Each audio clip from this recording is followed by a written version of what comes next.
ఈ రోజుల్లో చాలా మందికి ఉన్న పెద్ద సమస్య బొచ్చు రాలిపోవడం. స్వారీ జుట్టు రాలిపోవడం. జుట్టు విషయంలో ఎంత జాగ్రత్తగా ఉన్నా కూడా కురులు అనేవి రాలిపోతుంటాయి. జుట్టు రాలిపోకుండా ఉండాలని చాలామంది ఆహార విషయంలో జాగ్రత్త వహిస్తారు.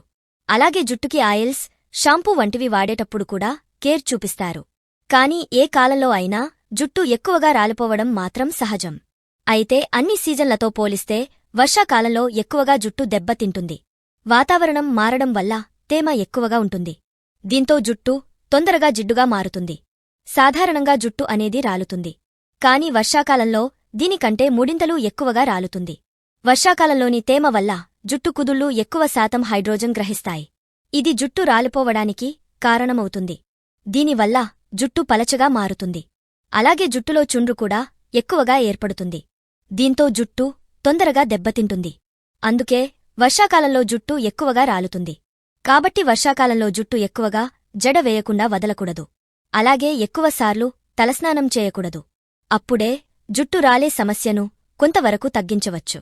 జుట్టు రాలకుండా ఆరోగ్యంగా ఉండాలంటే పోషకాలు ఉండే ఫుడ్ ఎక్కువగా తీసుకోవాలి. బాదం, పిస్తా వంటివి తీసుకోవడంతో పాటు ఉడికించిన గుడ్లు తీసుకోవాలి. అలాగే పాలు, పెరుగు, పండ్లు వంటివి తీసుకోవాలి. రసాయనాలు ఉండే ప్రొడక్ట్స్ని ఎక్కువగా వాడకుండా సహజంగా తయారు చేసుకుంటే బెటర్.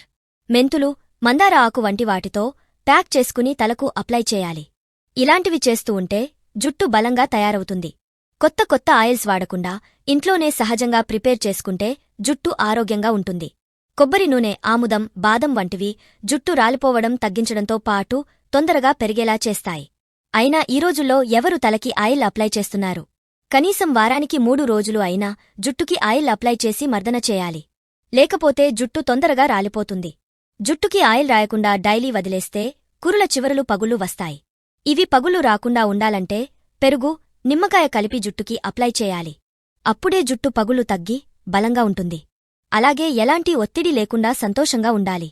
ఎప్పుడు బాధపడుతూ ఆలోచిస్తే జుట్టు తొందరగా రాలిపోతుంది. అలాగే హెయిర్ ప్రొడక్ట్స్కి కూడా దూరంగా ఉండాలి. అయితే ఏ కాలమైనా జుట్టు విషయంలో తప్పకుండా జాగ్రత్తలు వహించాలి. లేకపోతే సమస్య పెద్దది అవుతుంది.